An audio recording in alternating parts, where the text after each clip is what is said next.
Hey guys, hello everyone. कैसे हो आप सब लोग? All great ma'am. बढ़िया है। चलो, वेरी गुड आफ्टरनून। अरे हाँ, बोलो। चलो, ये इलस्ट्रेशन हो गया क्या अपना सॉल्व करके? We have found out this value. This was what? Find out future value of annuity. Future value of annuity में what we did? What we did? We used the formula of 1 plus r raised to power n. That means it said that annuity at the end of 5 years. End of 5 years मतलब each deposit is deposited at the end of every year, right? So first year का end में मतलब second year का beginning, second, third, fourth and fifth. So these are 4. So n के जगह पे we have put 4. So it automatically become 1 plus 0.10 divided by 4. And उसका जब हमने फैक्टर निकाला तो the factor became 1.464, right? Likewise we did for 3, 2, 1 and 0. Correct?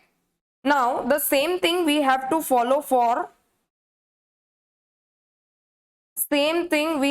Follow for present value of an annuity. Present value का formula क्या होगा? Single flow का अपन ने कैसा देखा? यहां पे अपन ने क्या देखा? जब भी अपने को प्रेजेंट वैल्यू निकालना है तो we have to divide the thing. What we simply did, 1/1 plus r raise to power n.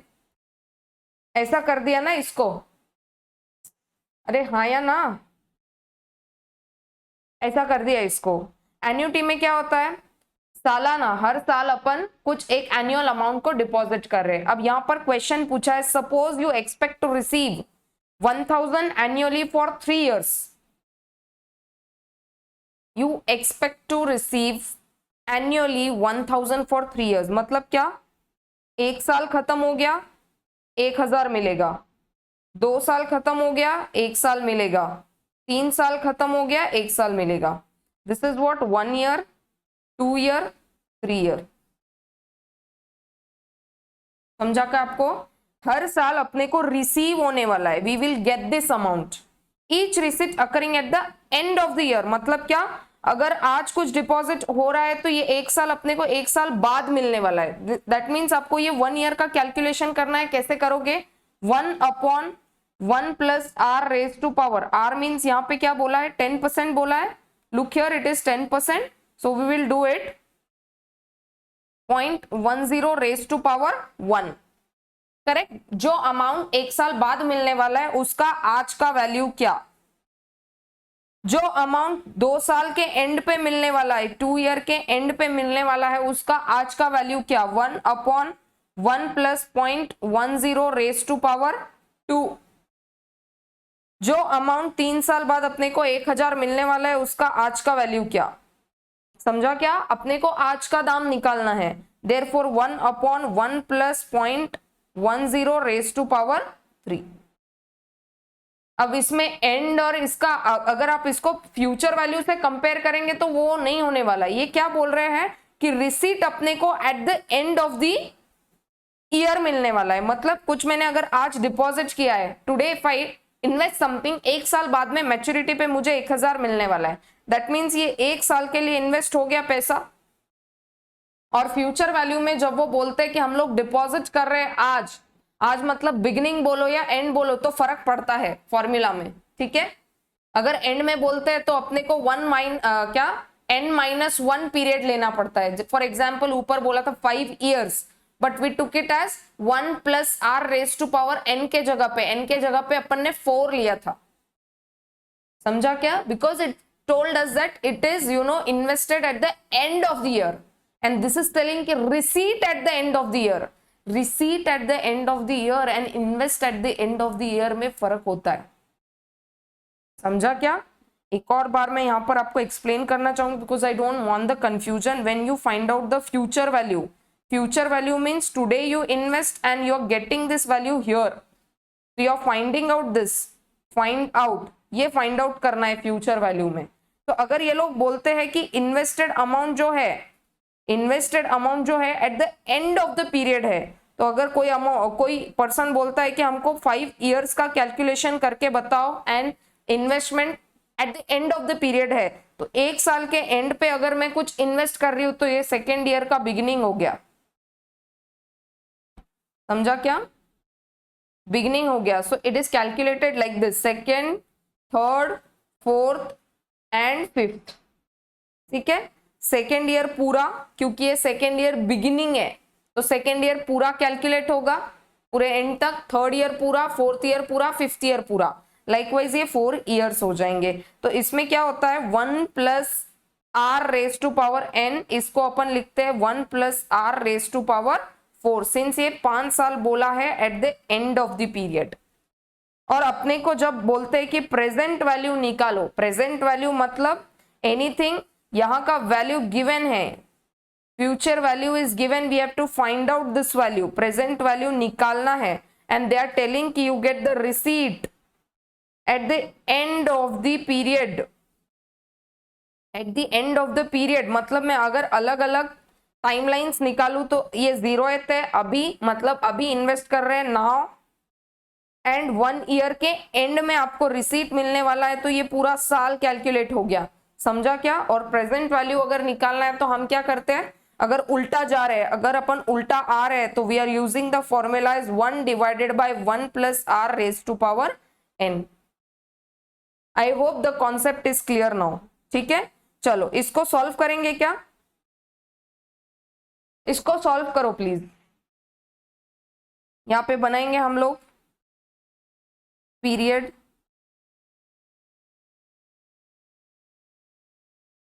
ऐसे लिखूं मैं 3 2 1, देन फॉर्मूला, फॉर्मूला क्या बन जाएगा, 1 divided by 1 plus 0.10 raise to power 3, 1 divided by 1 plus 0.10 raise to power 2, 1 divided by 1 plus 0.10 raise to power 1. मुझे इसका निकालना है प्रेजेंट वैल्यू. फैक्टर निकालो, फैक्टर निकाल के बताओ प्लीज. कैलकुलेटर पे ले लो, 1 डिवाइडेड बाय 1.10 इक्वल टू 3 बार प्रेस करो, यू गेट 0.7513, 4 डिजिट्स तक ले रही हूं मैं. नेक्स्ट 1 डिवाइडेड बाय 1.10, 2 का कितना आता है 0.8264, और 1 का 0.9090. या तो आप इसको उल्टा भी कर सकते हो, ऐसे 1 2 3 ऐसा भी कैलकुलेट कर सकते हो, सो दैट आपको ये इजी गो हो जाए. दोनों वे से अगर कैलकुलेट करें थोड़ा इजीनेस कैसे हो जाता है देखो.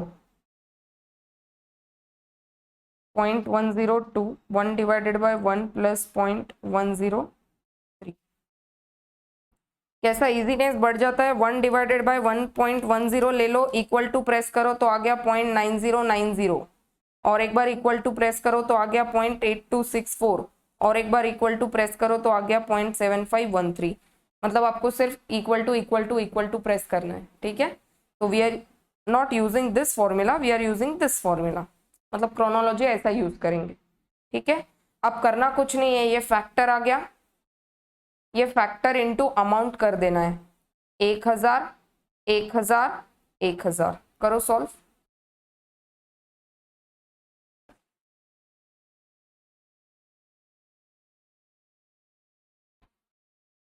नाइन 0.7513 इंटू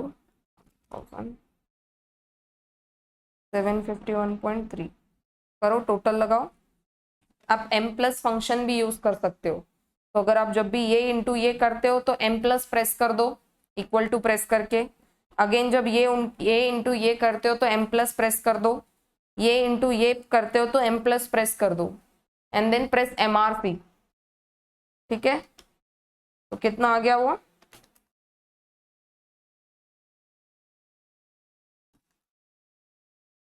कितना आ गया आंसर, 2486.7.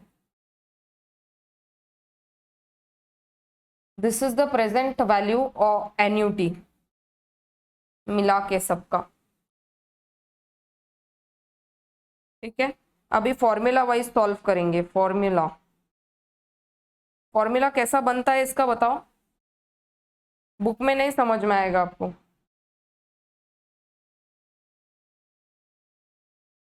बुक में ऐसा दिया है, a is equal to 1 minus, ये जो यहाँ पे माइनस n लिखा है, ये माइनस n को कैसा लिखना है, 1/1 plus I raise to power n। जब भी अपन कुछ ऐसा लिखते हैं, anything x raise to power अगर -1 है तो it is called as 1/x। ठीक है, सो देयरफॉर इसको ऐसा लिख के डिवाइडेड बाय i करो सॉल्व। 1 माइनस ये फैक्टर निकालो, 1 divided by 1/1.10, 3 times equal to press करो, कितना आ गया 0.751। ठीक है, डिवाइडेड बाय i, मतलब ये कितना हो गया, करो ये इसको थोड़ा सिंप्लीफाई करो, i के बदले यहाँ पे मैं डायरेक्ट लिख देती हूँ 0.10, ये आ गया 0.2487। ठीक है, राउंड ऑफ करके निकाला मैंने 0.10, करो इसको सॉल्व, कितना आ गया 2.487। करेक्ट है, ये आ गया factor into A equal to क्यों किया मैंने, हाँ ये ऐसा है, एस इज प्रेजेंट वैल्यू, इसके आप नोटेशन चेंज भी कर सकते हो, एस के जगह मैं लिख सकती हूँ पी। ठीक है, और ये एनुअल अमाउंट्स, सो 1000 इंटू 2.487, करो इसको सॉल्व, कितना आ गया 2486.85। ठीक है, सेम आंसर आया क्या, फॉर्मूला से भी वही आंसर आया और यहाँ ये सॉल्व करके भी वही आंसर आया। फॉर्मूला क्या निकाला हमने, P is equal to A into 1 minus 1/1 plus I raise to power n divided by i। Future value का क्या फॉर्मूला था, एन्युटी का फ्यूचर वैल्यू का क्या फॉर्मूला था,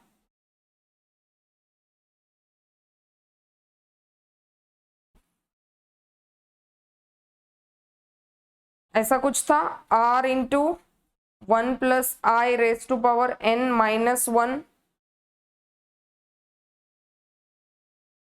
डिवाइडेड बाय i, और इसका फॉर्मूला क्या है, प्रेजेंट वैल्यू क्या है, 1 minus 1/1 plus I raise to power n। Correct है,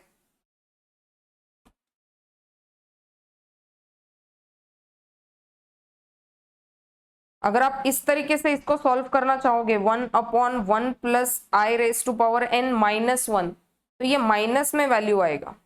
देखो आप सॉल्व करके, अभी जो फैक्टर निकाला अपन ने वो कितना आया है, 0.7513 ऐसा कुछ आया है, -1 करो तो आ जाएगा -2486। माइनस कैसा आएगा फैक्टर, माइनस आएगा तो निगेटिव में आंसर चला जाएगा, देयरफॉर ये माइनस इधर पहले लगाया है। ठीक है, और जब आप यहाँ पे फ्यूचर वैल्यू के लिए सॉल्व करते हो तो ये 1 से ज्यादा अमाउंट आता है, क्योंकि अपन 1 plus 1.10 into equal to press करते हैं, तो 1 पॉइंट समथिंग आंसर आता है। समझा क्या, एनीथिंग अबाउ 1 आंसर आता है यहाँ पे, एनीथिंग अबाउ 1 आंसर आता है, देख लो सॉल्व करके। 1 प्लस 1.10 इंटू 1 2 3 कितना आया 1.4641।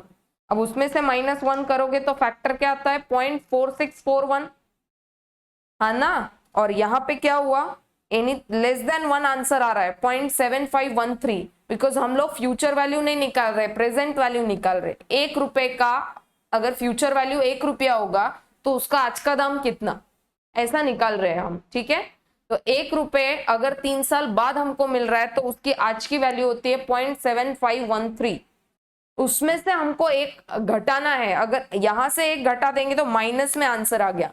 तो फॉर्मूला आपको समझा क्या, -1 पहले क्यों लगाया है, आई hope the logic is clear. ठीक है, so this is the formula, आपको ये वाला फॉर्मूला कॉपी में लिखना है। This is also the correct one, but -1 -n थोड़ा आपको डिफिकल्ट हो जाएगा। ठीक है,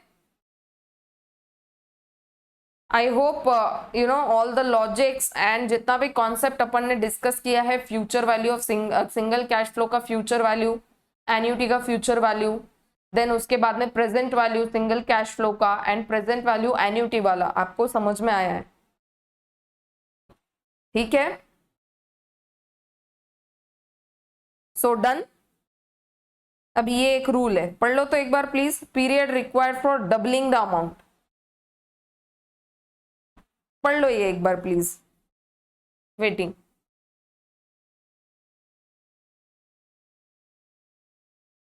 इसका कुछ खास यूज नहीं है, बट ठीक है, देख लो, पढ़ लो एक बार।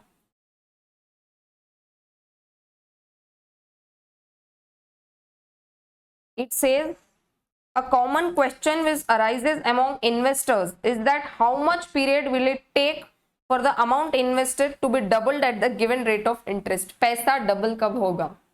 Do not go to that movie, you know, फिर हेरा फेरी 21 दिन में पैसा double. So nothing like that, है ना? उसमें वो डायलॉग आपने सुना होगा, भाई कितने दिनों में पैसा double. So it says that हमको तो कंपनी 7 डेज में देती है एंड यू नो देन हमारे हाथ में पैसा 14 डेज में आ जाता है। तो पैसा है वो 14 डेज में हमारे हाथ में आ जाता है एंड देन 21 दिन में हम इन्वेस्टर्स को डबल करके देते हैं। So nothing like that, there is a logic behind this. They use rule 72, ठीक है, और उससे भी अगर अप्रोक्सीमेट आंसर निकालना है, मतलब एकदम परफेक्ट आंसर अगर निकालना है तो है रूल 69। यहाँ पे 2 रूल दिए हैं, एमसीक्यू के लिए पूछ सकते हैं क्या? हाँ बिल्कुल। रूल 72 शॉर्टकट वे, मतलब से आपने अगर 1000 रुपए इन्वेस्ट किया है तो ये 1000 का डबल कब होने वाला है, 2000 कब होगा, ये आपको जानना है। कितने पीरियड में होगा गिवन, मतलब कंडीशन ये है कि रेट दिया हुआ हो 5%, 6%, 10%, ये दिया हुआ हो, तो आपको पीरियड ऑटोमेटिकली निकल जाएगा कितने समय में वो पैसा डबल हो जाएगा। यहाँ पे बोल रहे for explanation of this rule of 72 is applied, it is shortcut way. Under this rule the period with in which the amount will be doubled, जो पीरियड निकालना है हमको जहां से ये अमाउंट डबल हो जाएगा, वो obtained by dividing 72 by the rate of interest. मतलब जितना भी रेट ऑफ इंटरेस्ट दिया हो 5%, 6%, 10%, फॉर एग्जाम्पल यहाँ पे बोला है 6%, तो 72 डिवाइडेड बाय 6 अगर आप कर देंगे, मतलब कितना आंसर आता है? 12 ईयर्स। 12 ईयर्स में आपका पैसा डबल, जितना भी आप इन्वेस्ट करेंगे, ठीक है, एट द रेट ऑफ 6%। समझा क्या? फिर यहां पे आ जाओ, आप इसको चेक भी कर सकते हैं। फॉर एग्जाम्पल आप ले लो 1000 रुपए एट द रेट ऑफ 6%, हर सालाना इसको कैलकुलेट करो, देखो 12 साल बाद 12 ईयर्स में ये अमाउंट हो जाएगा 2000। ठीक है क्या? करके देखो 1060, फिर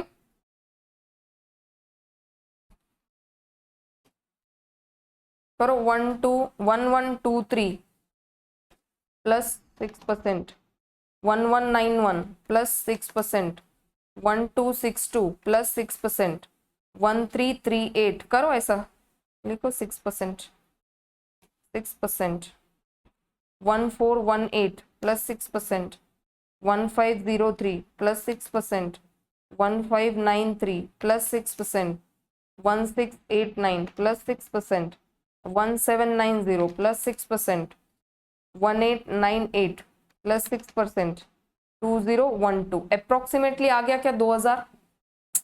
अरे हाँ ना, 2012 रुपया, वो इग्नोर करो 12 रुपीज को, काउंट करो 1 2 3 4 5 6 7 8 9 10 11 12।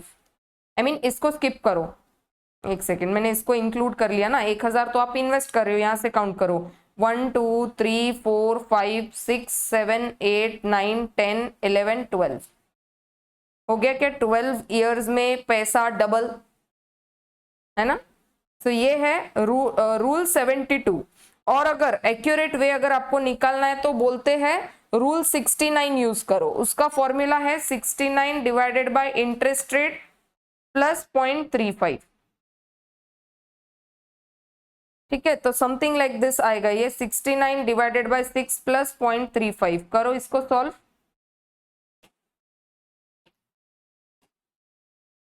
करो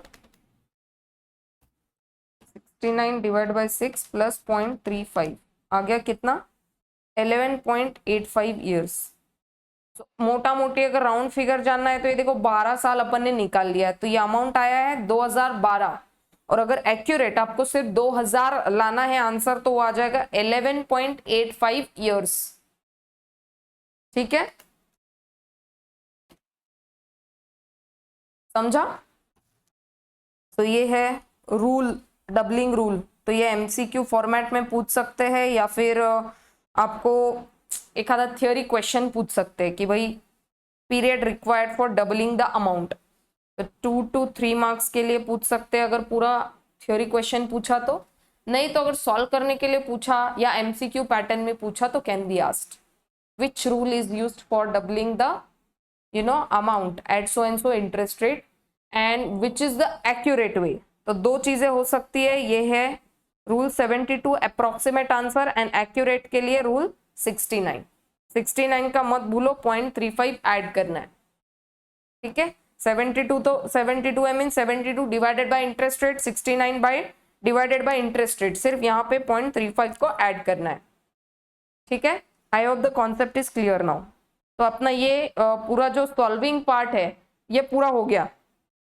देखो अपन ने पूरा कर लिया इसको, है ना। First question is done, we found out this value. Second question is done, जो सेमी एनुअली अपने को कंपाउंड करके निकालना चाहिए था तो निकाल दिया अपन ने। और फिर ये देखो ग्लॉसरी आ गई है आपकी, एकदम शॉर्ट में ये पूरा पूछा है। बैंक क्रेडिट बिल डिस्काउंटिंग क्या है, नोटिस मनी क्या है, certificate of deposit, capital money, ठीक है। तो ये आपको एक बार पढ़ लेना है। चलो अभी आ जाओ, कहाँ पे थे हम लोग, हाँ,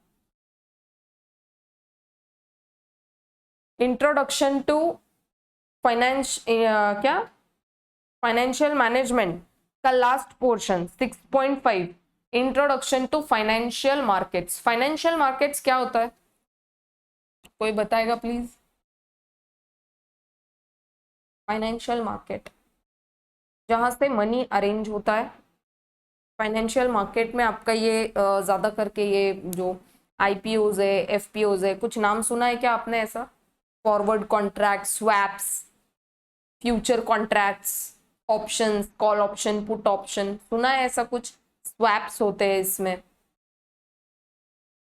ज्यादा करके बैंक वगैरह यूज करती है ये फॉरवर्ड कॉन्ट्रैक्ट वगैरह लेना, बैंक्स यूज करती है। तो फाइनेंशियल मार्केट का कुछ पता है क्या आपको, ऐसा मोटा मोटी अंदाजा। अच्छा वो जाने दो। Financial market is where financial instruments are exchanged और ट्रेडेड। ऐसा मार्केट प्लेस जहां पे जो भी फाइनेंशियल इंस्ट्रूमेंट्स है, जैसे कि है क्या, शेयर्स है, बॉन्ड्स है, डिबेंचर्स है, जो भी चीजें हैं जो ट्रेड होती है, जिस मार्केट में ट्रेड होती है उसको बोलते हैं financial market. Financial market provide the following 3 major economic function. Economic means money related functions. क्या फंक्शन हो सकते हैं, फर्स्ट इज प्राइस डिस्कवरी। बिना प्राइस के हमको कैसे पता चलेगा कि इस कोई पर्टिकुलर चीज को इतने में खरीदना है। अगर समझो मैं कल मार्केट में जाती हूँ ये कैलकुलेटर खरीदने के लिए और उधर एमआरपी नहीं है, मैडम जितना आपका मन पड़े दे दो, तो मतलब मैं कितना पैसा दूं उसको, बार्गेन करूं इसके लिए, हाँ नहीं ना। अरे भाई कुछ प्राइस मनी होगा ना। जैसे फॉर एग्जांपल दिस पेन अगर मुझे लिखा रहेगा वहां पे एमआरपी इसका है, एक्चुअल में इसका एमआरपी इज 9,000 से 500, ठीक है, तो मुझे कुछ प्राइस चाहिए रहेगा इसका। तो उसी तरीके से होता है कि फाइनेंशियल इंस्ट्रूमेंट्स का भी कुछ टैग होना चाहिए। जैसे आप जब शेयर्स खरीदते हो तो आपको ये दिखता है क्या, जब आप ज़ेरोधा वगैरह यूज किया हो तो देखो यहाँ पे सारा जो बाय कर रहे हैं वो दिखता है, यहाँ पे सारा जो सेल कर रहे हैं वो दिखता है, ठीक है। यहाँ पे बाय वाले सब प्राइस डालते हैं, यहाँ पे सेल वाले सब अपना प्राइस कोट करते हैं। सेल वाला बोलता है कि मैं 5 रुपए में बेचूंगा, बाय वाला बोलता है मैं 4.8 में खरीदूंगा। अरे बाय करने को तो किसी को भी सस्ता में खरीदने को ज्यादा मजा आएगा ना, अरे यार मुझे बोलो, आपको ये जो मैं पढ़ा रही हूँ समझ में आ रहा है ना? जब भी किसी को कोई चीज बेचनी है, जैसे फॉर एग्जाम्पल मुझे अगर ये फोन को बेचना है, तो मैं कभी भी इसका प्राइस में नहीं क्या बोलूंगी यार ठीक है स्टिल सेकेंड हैंड है बट इसका कोट में ज्यादा ही करूंगी, और बाय करने वाला क्या बार्गेन करेगा, मुझे कम दाम में मिल जाए। आई होप ये वाला लॉजिक तो आपको समझ में आता है।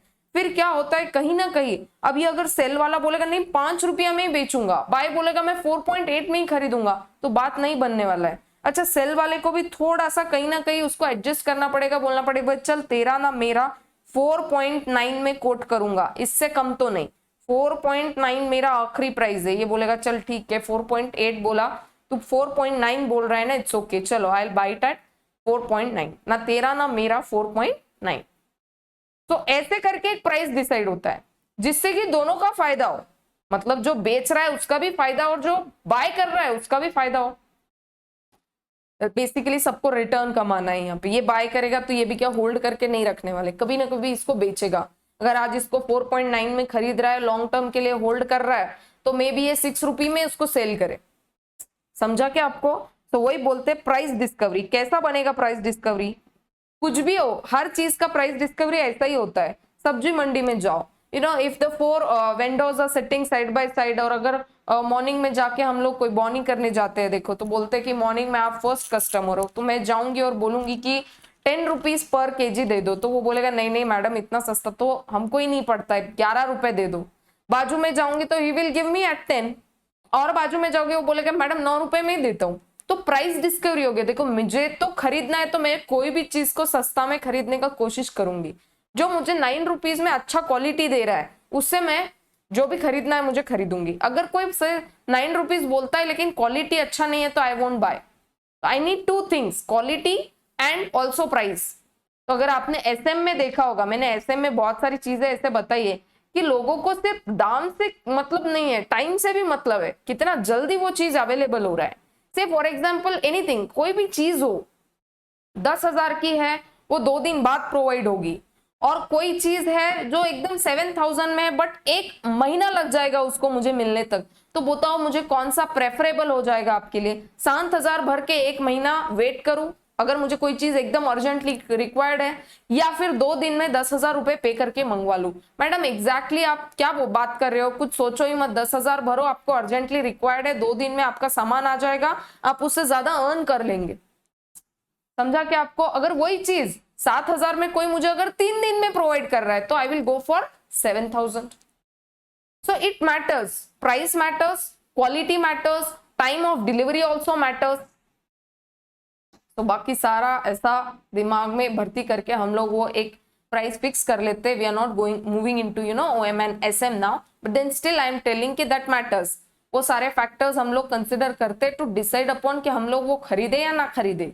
अब यहाँ पे फाइनेंशियल मार्केट में अगर अपने को फर्स्ट चीज प्राइस डिस्कवरी करनी है, क्योंकि कुछ तो लगेगा ना। अगर मुझे कोई शेयर खरीदना है तो I can just say and कि मुझे शेयर चाहिए, भाई उसका फेस वैल्यू तो कुछ मिनिमम होता है, 10 रुपया 15 रुपया होता है, कुछ भी नहीं, एकदम मिनिमम। और शेयर प्राइस अगर मार्केट वैल्यू देखने जाएंगे उसका, मतलब जो अभी ट्रेड हो रहा है, तो किसी का होगा 500 रुपया, किसी का 700 रुपया, किसी का 1,000-1,200 रुपया, 2,000 रुपया, है ना।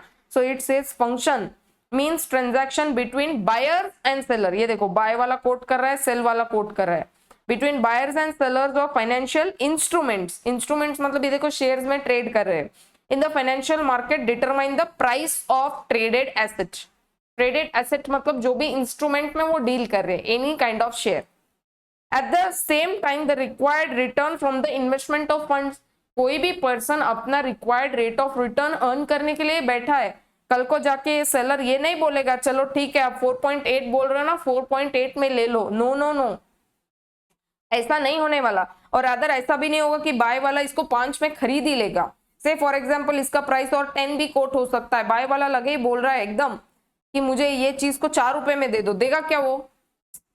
अरे देगा क्या? ये 10 रुपए में बोल रहा है मैं बेचूंगा, तो ये 4 रुपए में देगा क्या? नहीं देगा ना, ऑब्वियसली। हाँ बार्गेन भी कर रहे तो 9, 8, 7 हद हो गई है ना, 6 रुपया भी बहुत कम हो गया। सो इट सेज दैट कोई भी वहां पे जो बैठा है वो एक required rate of return earn करने के लिए बैठा है अपने इन्वेस्टेड फंड्स के लिए। ये सेलर भी तो इन्वेस्ट करके रखा है ना, कब से इन्वेस्ट किया होगा बेचारा, तो इसके ऊपर रिटर्न अर्न करना है उसको। It is determined by the participants in the financial market. Motivation for those seeking funds depends upon the required rate that investors demand. Invest करने के लिए कितना rate of return required demand कर रहा है उसके ऊपर डिपेंड करेगा कि अब प्राइस क्या ट्रेड करे.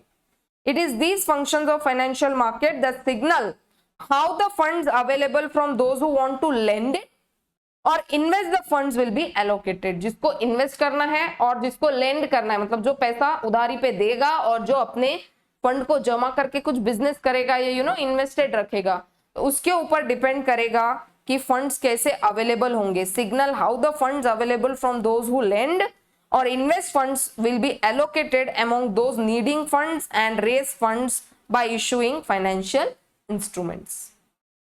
ठीक है. लिक्विडिटी इंपॉर्टेंट है, वेरी इंपॉर्टेंट. लिक्विडिटी क्या कॉन्सेप्ट होता है? एनीवन? लिक्विडिटी मीन्स मैंने कोई चीज खरीद लिया, से मोबाइल खरीद लिया, लैपटॉप खरीद लिया, इसका लिक्विडिटी जल्दी नहीं होता है. प्रॉपर्टी है कोई मैंने खेत खरीद लिया, कोई बिल्डिंग खरीद लिया बहुत कीमती, जो मैंने लाख रुपए में 1990s में खरीद के रखा होगा, उसका आज का दाम करोड़ में हो गया है. ऐसा 15-20 करोड़ 25 करोड़. तो ऐसे मुझे राह चलते मिल जाएगा क्या कस्टमर कि मैं बोलूंगी मुझे मेरा खेत बेचना है, ले लो आप. उसके पास अवेलेबिलिटी ऑफ फंड नहीं होगा तो मुझे वेट करना पड़ेगा. और I will need a broker. बीच में कोई मुझे ब्रोकर लगेगा जो मुझे कस्टमर लाके देगा कि हाँ मैडम इसके पास में पैसा है, इसको गरज है ये वाला लैंड खरीदने का, तो आप इससे बातचीत कर लो. और जो बीच वाला पर्सन होगा वो चार्ज करेगा ट्रांजैक्शन कॉस्ट, कमीशन चार्ज करेगा, है ना. तो फॉर एग्जाम्पल शेयर्स में भी अगर आपको डील करना है और आपको बुद्धि नहीं है, मतलब नॉलेज नहीं है आपको शेयर्स में डील, बुद्धि मतलब बुद्धि है वैसा, लेकिन उतना बुद्धि नहीं है कि आप उसको शेयर्स का वो पूरा वो जो मतलब चार्ट वगैरह है, टेक्निकल एनालिसिस है वगैरह, वो सब करके आपके पास टाइम भी नहीं है उतना. तो आप क्या करते हो, किसी ब्रोकर को पकड़ लेते हो कि on behalf of me you invest the funds, और किसी म्यूचुअल फंड वाले को बोल देते हो तू इन्वेस्ट कर. फिर तो दिक्कत ही नहीं है. म्यूचुअल फंड वाला आपको है ना बिल्कुल एक पोर्टफोलियो बना के दे देगा और आपको बस महीना में इतना इतना अमाउंट इन्वेस्ट करके रखना है, एकदम इन्वेस्ट कर लो, जब निकालना होगा निकाल लेना. बट शेयर्स का बात करें तो if you need a broker then वो अपना सारा ट्रांजैक्शन कॉस्ट चार्ज करेगा. समझा क्या आपको? तो लिक्विडिटी के पॉइंट ऑफ व्यू से अगर मैं बातचीत करूं बिल्डिंग का, लैंड का, है ना, या तो ये कंप्यूटर, मोबाइल, इसका, तो इसका थोड़ा लिक्विडिटी हैम्पर हो जाता है. बट अगर मैं समझो शेयर्स का बात करूं तो मुझे बताओ लिक्विडिटी हैम्पर होता है क्या? नहीं ना मैडम. ज़ीरोधा में अकाउंट अगर ओपन है, आज खरीदा है, कल पैसा का गरज है, तो कल मैं बेच के उसको रियलाइज कर लूंगा अपना funds. If I invest today in my क्या बोलते हैं डीमैट अकाउंट में, आपने कुछ अगर इन्वेस्ट किया है और अगर आपको एक महीना बाद में कुछ गरज है, उस पैसों की जरूरत है, आप क्या करोगे? उसको बेच दोगे. लिक्विडिटी है. हाँ, तो क्या बोल रहे हैं देखो, function provides opportunity for investor to sell a financial instrument since it is referred to as a measure of ability to sell an asset at its fair market value. या फिर मैं डिसाइड करूंगी कि कौन सा फेयर मार्केट वैल्यू और इस time पे मुझे इसको बेच देना है. समझो फॉर एग्जांपल अगर समझो कोई बोलता है नहीं आज कोई चीज अगर तुम खरीदोगे, today if you buy something you need to sell this at this particular date, particular date, इसका मैच्योरिटी डिसाइडेड है. अरे भाई पर बीच में यहाँ पे मुझे समझ रहा है कि दाम अच्छा मिल रहा है, तो नहीं फिर भी you have to hold it till here. तो लिक्विडिटी नहीं है and you are also not getting the fair market value. समझा क्या? तो ये क्या बोलते हैं, it gives an opportunity to investor to sell a financial instrument referred to as a measure of ability to sell an asset at its fair market value at any time. आज, कल, परसों, एक महीना बाद, लॉन्ग टर्म होल्ड करके at any point of time you can sell that particular instrument, right? Without liquidity an investor would be forced to hold a financial instrument until conditions arise. मतलब क्या, अगर ये लिक्विडिटी नाम का कोई concept ना हो तो ये पर्टिकुलर पर्सन को अगर आज कहीं इन्वेस्ट किया है तो जबरदस्ती इस पर्टिकुलर डेट तक होल्ड करके रखना पड़ेगा। अगर उसका बुद्धि या मन नहीं भी मानता है फिर भी उसको होल्ड करके रखना पड़ेगा। तो क्या बोल रहे हैं देखो, it be force to hold, अगर लिक्विडिटी नाम का कॉन्सेप्ट नहीं है तो। Conditions arise to sell it and the issuer is contractually obliged to pay off. ठीक है, debt instrument is liquidated when it matures. तो डेट कब लिक्विडेट होता है, मतलब डेट का क्या बोलते हैं अपन, पेबैक कब कर देते हैं, रिडेम्पशन बोलते हैं जिसको। देखो तो उसका कुछ मैच्योरिटी पीरियड होता है, 2 years 3 years। तो डिबेंचर्स को you need to hold till that period of time. तो it's a debt instrument is liquidated, liquidate करना मतलब कंपनी खुद कर देगी।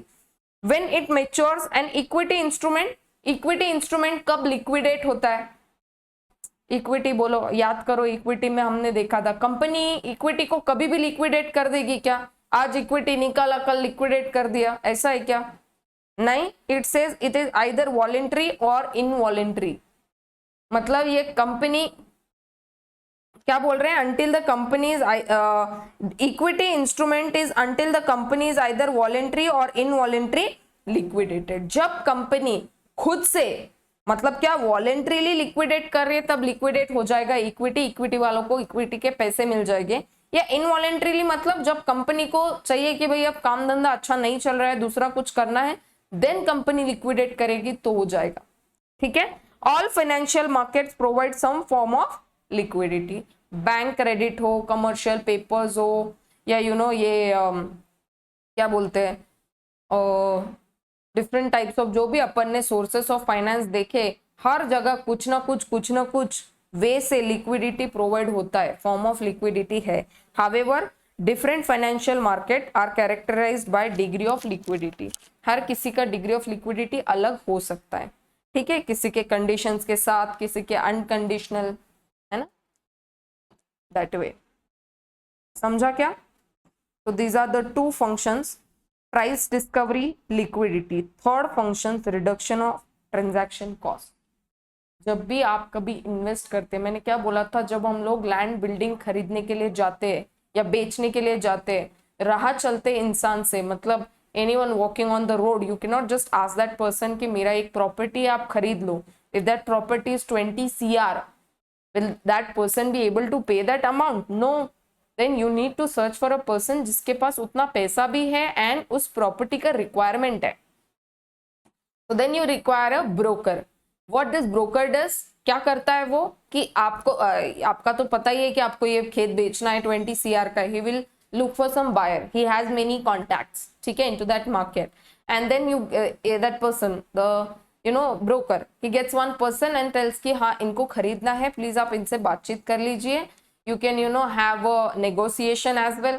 20 CR का जो भी बायर रहेगा तो वो बोलेगा नहीं 19 CR में कर दो deal, and the seller would tell कि नहीं 20 CR is the fixed rate, whatever is the deal. ये डील होने के बाद में जो मिडिल पर्सन है, that is a broker, will get some amount, some percentage, और लाख 2 लाख जितना भी उसका अमाउंट होगा, ब्रोकरेज फीस वो मिलता है। सो ऐसे बहुत सारे ट्रांजैक्शन कॉस्ट इन इंस्ट्रूमेंट्स में भी होते हैं। ठीक है, सो इट सेज कि जिस भी कंपनी का या जिस भी एप्लीकेशन का या वॉट एवर इट इज, जब ट्रांजैक्शन कॉस्ट जिसका कम से कम होता है ना, हम उस इंस्ट्रूमेंट को ज्यादा प्रेफर करेंगे। देखो, function of reduction of transaction cost is performed when financial market participants are charged and bear the cost of trading. आपको पता है क्या, जब भी आप ट्रेड करते हो, बाय सेल जब भी आप करते हो, तो आपको कुछ ट्रांजैक्शन कॉस्ट पड़ता है। वो आपको पता नहीं चलता है, बट आप अगर मतलब उसका एक पर्टिकुलर कुछ शीट मंगवाएंगे तो उसमें आपको पता चलेगा कि आपका कुछ ट्रांजैक्शन कॉस्ट कट रहा है। जिस भी एप्लीकेशन का ट्रांजैक्शन कॉस्ट कम रहेगा आप उसको यूज करेंगे। जेरोडा है ना, और कौन कौन से यहाँ पे अपस्टॉक्स है, सो ऑल दिस, और भी कुछ होंगे तो पता नहीं, आई यूज जेरोडा। उनके ट्रांजैक्शन कॉस्ट जिनके कम होते हैं उनको यूज करना चाहिए। क्या बोलते हैं, participants are charge and bear the cost of trading a financial instrument. Financial instrument को ट्रेड कर रहे हैं तो वो कॉस्ट लग रहा है, transaction cost. In market economics, the economic rational for the existence of institutions and instruments is related to transaction cost, and the surviving institution and instruments are those which have lowest transaction cost. कौन से institution और instrument survive करेंगे, मतलब ज्यादा trade करेंगे, जिनका transaction cost lowest हो। ठीक है, आपको क्या लगता है ये जो ज़ेरोधा वगैरह है ये क्यों ऐसा काम कर रहा है?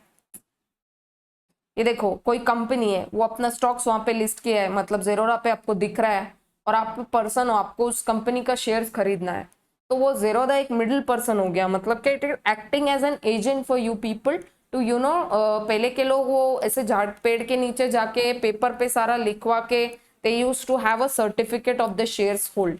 ठीक है, अब क्या होता है, जो भी शेयर्स वो पहले हेल्ड करते थे ना, उसका सर्टिफिकेट रहता था। अब सर्टिफिकेट मिलता है क्या? ऐसा नहीं, डीमैट अकाउंट खोल लो और उसमें you can easily trade on the shares. तो जिस भी इंस्टीट्यूशन या फिर इंस्ट्रूमेंट का ट्रांजैक्शन कॉस्ट सबसे कम रहेगा, लोवेस्ट रहेगा, तो वहां पे ट्रांजैक्शन आपको ज्यादा देखने को मिलेगा। ठीक है, रदर आप फॉर एग्जांपल वही बात कर लो ना, कि से 2-3 ब्रोकर्स है, आप रेंट पे देखने जाओ, कोई एक आधा, जाने दो, ये तो फाइनेंशियल मार्केट्स की बात है। आप एक स्टूडेंट हो, you are a student, you are new at Pune. ठीक है, आप एक बिल्कुल नए हो, आपको कुछ भी नहीं पता, तो आप क्या देखोगे? आप देख रहे हो फ्लैट्स, आप देख रहे हो फ्लैट्स, बट आपको इंडिविजुअल कहाँ कहाँ घूमोगे ना, पुणे इतना बड़ा है, तो आप बोलते हो कि चलो ब्रोकर्स के थ्रू जाएंगे, ब्रोकर्स के थ्रू जाएंगे। एक तो नो ब्रोकर्स वगैरह, वो देखो एप्लीकेशंस है, या फिर यू नो रियल पर्सन, ऐसे फेस टू फेस या फोन पे बात करके you will just say them कि मुझे फ्लैट्स खरीदना है, तो वहां पे 1 2 3 4 ऐसे ब्रोकर्स है। ये बोलता है मैं 1000 चार्ज करूंगा, ये बोलता है मैं 1200 चार्ज करूंगा, ये बोलता है मैं 800 चार्ज करूंगा, ये बोलता है मैं 2000 चार्ज करूंगा। ठीक है, आप बोलोगे कि मैं स्टूडेंट हूं ना, तो मुझे खाली रहना खाना पीना इतना मिल जाए काफी है, मेरे पास गाड़ी है कम्यूट के लिए, तो मैं अपना क्लासेस वगैरह डील कर लूंगा। आप क्या करोगे? 1 2 ये दो ब्रोकर से बात करोगे। ये आपको मैटर नहीं करता इतना, चलो 200 रुपया का मैटर है ना, चलो कोई बात नहीं, ये 2 ब्रोकर से बात कर ली, ये आपको 2-3 फ्लैट्स दिखाएगा, ये आपको 2 फ्लैट्स दिखाएगा। इसमें से समझो अगर आपको ये पसंद आता है और यहाँ से ये पसंद आता है, ठीक है, तो ये दोनों में भी आप सिलेक्शन करोगे, तो आप बोलोगे चलो यार ये बहुत बढ़िया है, 1000 रुपया इस ब्रोकर को दे के डन करेंगे। मतलब आप देखो, इसका भी आपने नहीं लिया, इसका भी नहीं लिया, इसको तो देखा भी नहीं, क्योंकि ये 2000 चार्ज कर रहा है। क्या? Brokerage, transaction cost. ये अपार्ट फ्रॉम योर रेंट है, रेंट में इंक्लूडेड नहीं होता, ये अलग से आपको ब्रोकर को देना पड़ता है। ठीक है, वन टाइम चार्ज, उसको बोलते हैं ट्रांजैक्शन चार्ज। यही ट्रांजैक्शन चार्जेस होते हैं इंस्ट्रूमेंट्स एंड इंस्टीट्यूशंस के। ठीक है, अगर वो लो होंगे तो आप उसको ज्यादा प्रेफर करोगे, वो ज्यादा ट्रेड होंगे। ठीक है, तो आई थिंक आज के लिए इनफ है इतना। ठीक है, क्या क्या देखा अपन ने आज? या आपको कुछ लिखना है क्या? यहाँ से लिख लो, बाय सेल, ये कुछ भी लिखना है तो लिख लो।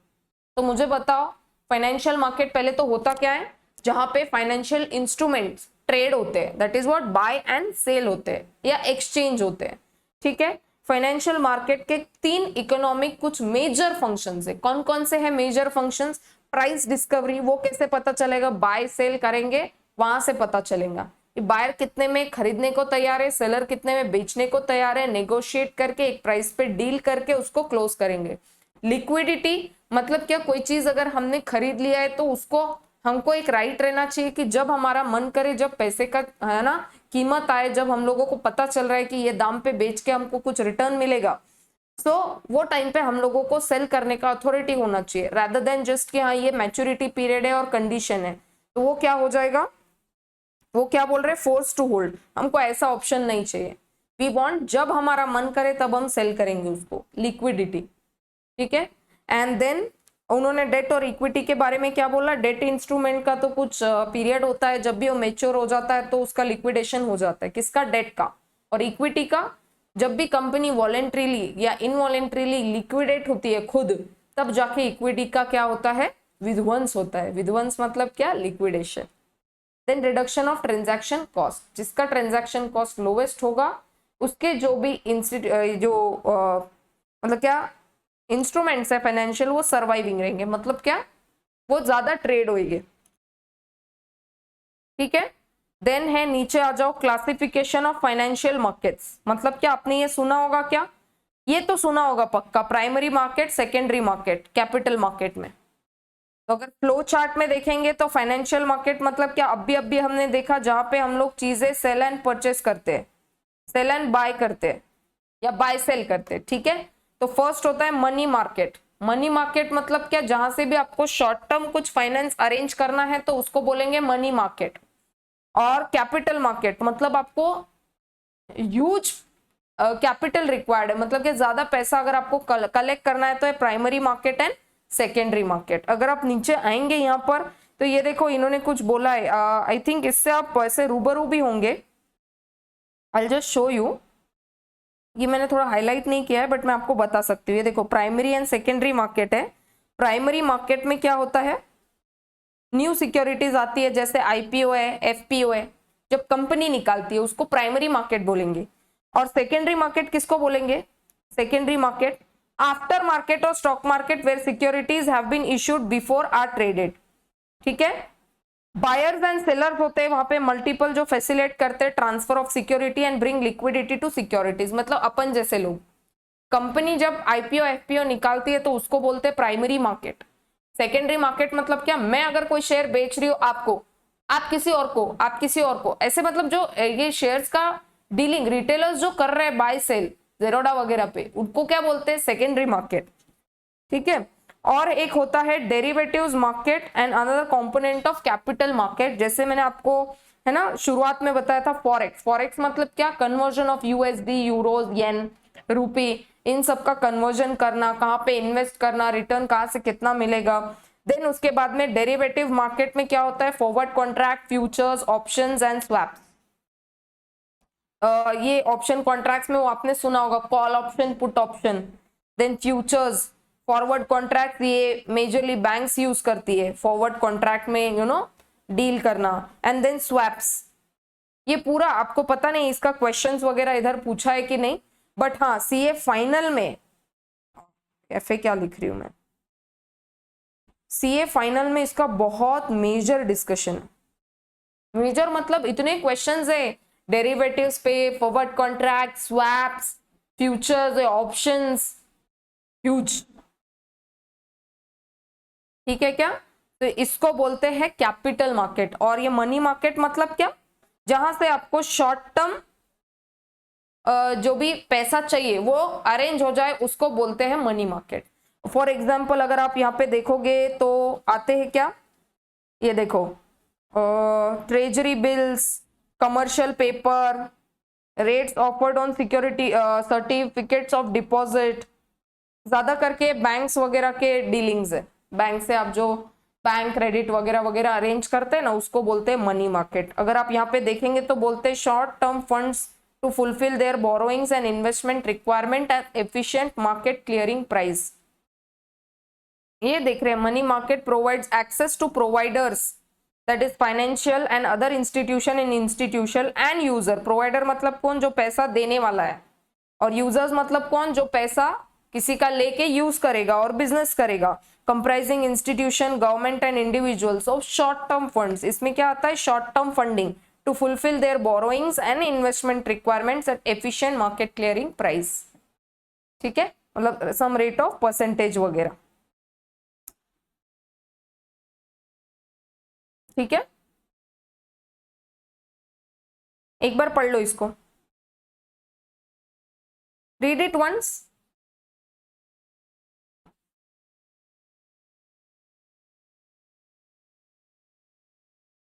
देखो, money market is a market for dealing in monetary assets of short term nature, short term funds up to 1 year, or a financial asset that are close substitutes for money are dealt in money market.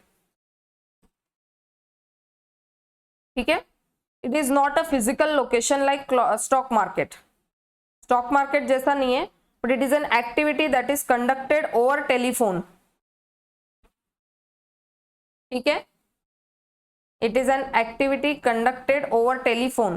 Money market instruments have the characteristics of liquidity. Quick conversion into money, short term है ना तो एकदम बिल्कुल एकदम से convert हो जाएगा money में। Minimum transaction cost, no loss in value. तो शेयर्स वगैरह वगैरह में क्या हो सकता है, ट्रांजैक्शन कॉस्ट भी यूज होते हैं, लॉस ऑफ वैल्यू भी हो सकता है। शेयर्स में देखो ना, जितना इन्वेस्ट करोगे उतना ही, थोड़ी ऐसा कभी तो हो सकता है कि शेयर गिर गया तो प्राइस कम मिलेगा आपको, यू आर एट लॉस। पर मनी मार्केट में बोलते कि ट्रांजैक्शन कॉस्ट भी मिनिमम होता है और you are not at loss, which is arrange for short term. Excess funds are deployed in money market which in turn avail to meet temporary shortage of cash। क्या बोल रहे हैं, temporary shortages of cash and other obligations. Bank credit, ये देखो commercial papers और treasury bills, समझा क्या, ये सारा। तो इसको मैं आपको और मतलब क्या डायग्रामेटिक प्रेजेंटेशन से नेक्स्ट क्लास में और अच्छा बताऊंगी। और हम लोग डिस्कस करेंगे कैपिटल मार्केट। कैपिटल मार्केट तो आप पूरा वो समझ लो, मतलब कंपनी के पॉइंट ऑफ व्यू से अभी तक आप जो सुनते आ रहे हो ना, आईपीओ आया, ये कंपनी का इनिशियल पब्लिक ऑफर आया, मतलब फर्स्ट टाइम कोई कंपनी अगर लिस्ट हो रही है स्टॉक एक्सचेंज में तो वो लाती है आईपीओ, ठीक है। और फर्दर पब्लिक ऑफर मतलब क्या, एफपीओ मतलब क्या, आईपीओ ला चुकी हो और एक बार उसको कुछ फंडिंग चाहिए, मतलब कुछ खरीदना होगा, ऑफिस खरीदना होगा, है ना, डेट्स को पे ऑफ करना होगा, कोई एसेट खरीदनी होगी, कोई मशीनरी, बड़ी बड़ी मशीनरीज खरीदनी होगी, इसीलिए उनको एफपीओ चाहिए, मतलब क्या पैसा चाहिए तो एफपीओ निकालेंगे। ग्रे मार्केट वगैरह पता है क्या आपको, जब आईपीओ में अपन इन्वेस्ट करते हैं देखो प्रोराटा बेसिस पे, ओवर सब्सक्रिप्शन अंडर सब्सक्रिप्शन होता है या एट पार हो जाता है, मतलब क्या ओवर भी नहीं अंडर भी नहीं, जितना मतलब फुल्ली सब्सक्राइब बोलते हैं जिसको। आई थिंक इसको अक्षय मैम आपको अकाउंट्स में पढ़ा रही होगी, है ना, आईपीओ एफपीओ। अगर ये नहीं तो कितना है ना, अगर शेयर्स निकाला है तो कितना सब्सक्राइब हुआ, ओवर सब्सक्राइब हुआ क्या, कितना हम लोगों ने लोगों को प्रोराटा बेसिस पे दे दिया, है ना। ओवर सब्सक्राइब हो गया तो हर किसी को थोड़ी जितना उन्होंने सब्सक्राइब किया उतना दे पाएंगे, फिर प्रोराटा लगाएंगे, या तो फिर क्या वो चिट्ठी निकालो वाला कॉन्सेप्ट, मतलब लक वाला कॉन्सेप्ट, जिसने जितना पूछा है दे दो और आखिरी में जो आए होंगे उनको छोड़ दो। प्रोराटा मतलब क्या, प्रोपोर्शनेट बेसिस पे, ठीक है। और सेकेंडरी मार्केट मतलब क्या होता है, जिसमें बायर्स एंड सेलर्स ट्रेड करते हैं, ज्यादा करके लिक्विडिटी वहां पे होता है। और डेरिवेटिव्स का एक कॉन्सेप्ट है, डेरिवेटिव्स मतलब क्या, ये forward, future, options and swaps, ठीक है, हो गया कैपिटल मार्केट। तो ये एक डायग्राम है। प्राइमरी मार्केट मतलब क्या, यहाँ पे होगा आईपीओ एफपीओ। सेकेंडरी में मतलब क्या कि आप ट्रेड करोगे शेयर्स को, जैसे आप हम है ना, हम ट्रेड करेंगे, ठीक है। और money market it is for short term, ऐसा लिख के रख दो। चलो, I hope everything is clear by now. अच्छा इधर आ जाओ एक बार, future value and present value. मैं होमवर्क दे रही हूँ, टुडेज टारगेट, वो पहले वाला हो गया क्या खत्म, ये मैंने आपको कुछ करने बोला था, ये किया है क्या आपने, FCCB, GDR, bank credit, ICD, factoring, मुझे हर किसी के कॉपी में चाहिए आइए। अगर आपने नहीं किया होगा प्रीवियसली तो अभी आपको ये 2 टाइम्स लिखना है। Every default includes 1 time extra writing practice, क्योंकि मुझे पता है ये क्वेश्चंस एग्जाम में आने वाले हैं। अगर आप पढ़ के नहीं गए या पढ़ के एक बार चले गए और आपने इसको मेमोराइज नहीं किया, आप इसको लिख नहीं पाओगे, you will and up losing your marks, ठीक है। तो इसको आपको, अगर आप जिस किसी ने भी इसको लिखा नहीं है एक बार, तो अब उसको 2 बार लिखना है, ठीक है। अभी आज का टारगेट, आज आपको क्या करना है, you have to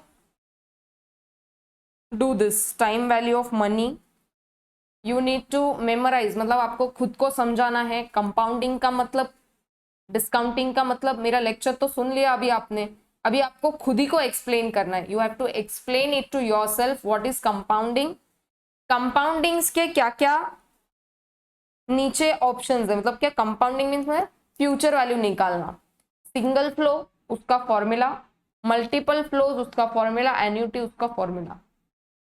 then next चीज discounting means what, present value निकालो, सिंगल फ्लो, एन्युटी, ये अभी तक अपन ने नहीं देखा है। Uneven multiple flow and perpetuity. Perpetuity मतलब क्या? कोई अंत नहीं है जिसका, चले जा रहा है। मतलब क्या, आज अगर कोई चीज आपने बाय कर रही तो बस चले जा रही है, perpetuity, no and.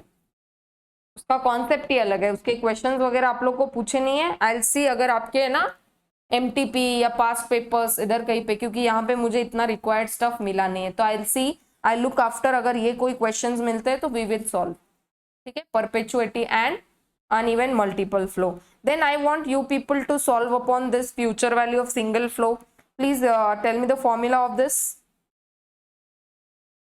S is equal to P into 1 plus I or R raised to power n. और इसका n का कैलकुलेशन कैसे करोगे? फॉर एग्जाम्पल इन्होंने यहाँ पे कितना बोला है, 3 साल बोला है, तो आप क्या करोगे, P इंटू 1 प्लस और 10% बोला है तो इस तरीके से कर दिया, 1.10 रेज टू पावर 3। इसको कैलकुलेटर पे कैसे करते हैं हम लोग, 1.10 एक बार जब लिख देते तो 1 टाइम कैलकुलेट हो गया, इनटू एक बार प्रेस करना, इक्वल टू आपको 2 बार प्रेस करना है, 2 टाइम्स। तो ये 1 टाइम यहाँ पे हो गया, 2 टाइम्स यहाँ पे हो गया, तो it is raise to power 3। ठीक है, देन नीचे आ जाओ, you need to see what is future value of annuity. वो ऊपर वाला कॉन्सेप्ट क्या है, एक बार इन्वेस्ट कर दिया, 5 साल 4 साल जो भी, जितने भी साल, एन्युटी मतलब क्या, हर साल एक अमाउंट को, इक्वल अमाउंट को इन्वेस्ट कर लिया है at particular rate of interest. Differ करता है, अगर बिगिनिंग बोला है तो it is called as annuity due, beginning बोला है तो it is called as annuity due, और अगर एंड पीरियड बोला है तो it is called as regular annuity और डेफर्ड एन्युटी। हम लोग अभी कौन सा कॉन्सेप्ट देख रहे हैं, रेगुलर वाला एन्युटी, एंड पीरियड वाला। एंड पीरियड मतलब क्या, देखो 5 साल का है, बोल रहा है पहले साल के एंड में कुछ इन्वेस्ट किया है, मतलब it is second year beginning, therefore हम 4 साल का कैलकुलेशन करते हैं। समझा क्या आपको? हाँ, तो उसका फॉर्मूला क्या है, अगर बक्से में सॉल्व करना है तो उसका मैं बता चुकी हूँ आपको, इस तरीके से सॉल्व होगा, लाइक दिस वे। समझा क्या? ये आपकी कॉपी में भी होगा, नहीं तो उसका फॉर्मूला क्या है, P is equal to S into 1 upon 1 plus I raised to power n. All right.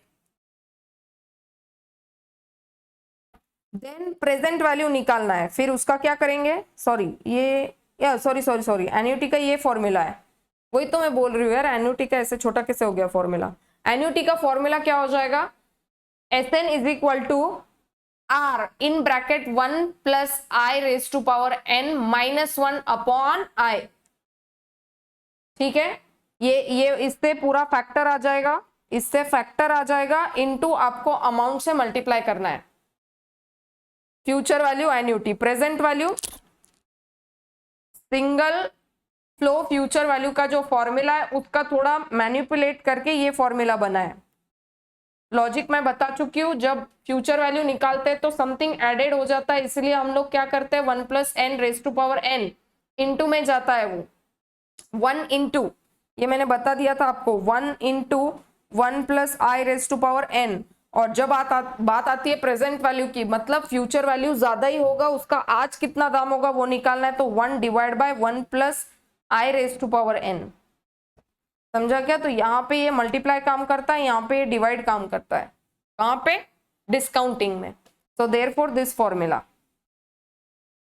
और इसका अपन ने कैलकुलेटर पे कैसे निकालना है, 1 अपॉन से 10% का वैल्यू है तो 1.10 रेज टू पावर n, 3 बोला है तो 3 टाइम्स आपको इक्वल टू प्रेस करना है। जब आप 1 अपॉन 1.10 कैलकुलेटर पे लिखते हो तो 3 बार आपको इक्वल टू प्रेस करना है। ठीक है, all right. Then present value of annuity, इसको हम लोग आज ही डिस्कस कर चुके हैं। ठीक है, अब आई थिंक ये एंड एंड बिगिनिंग आप थोड़ा सा मैच्योर्डली हैंडल करोगे, सीइंग कि ये प्रेजेंट वैल्यू पूछता है या फ्यूचर वैल्यू पूछ रहा है। ये कॉन्सेप्ट को देखो, मैंने यहाँ पे आपको एकदम बखूबी बहुत अच्छे से लिखवाया है, नीटली इसको अगर किसी को कॉपी में लिखना है तो लिख लो। ठीक है, all right, anything? Any doubts, queries? हम लोग सून ये फर्स्ट वाला चैप्टर खत्म कर लेंगे, इंट्रोडक्शन टू फाइनेंशियल मार्केट्स। तो I think this will go to around 14 lectures, 13-14 lectures में फर्स्ट चैप्टर खत्म हुआ है। अगेन एक 10-12 लेक्चर्स में सेकेंड चैप्टर खत्म होगा, वो भी बड़ा है, टूल्स ऑफ फाइनेंशियल मार्केट्स, ठीक है। देन उसके बाद में क्या है, सबसे छोटा है वो क्या बोलते हैं जिसको, कैपिटल मार्केट्स, कंपैरिजन करके निकाल, ठीक है। Also this, do not forget to. All right, चलो, this gives me motivation, that's it, ठीक है। चलो, have a great day guys and bye bye.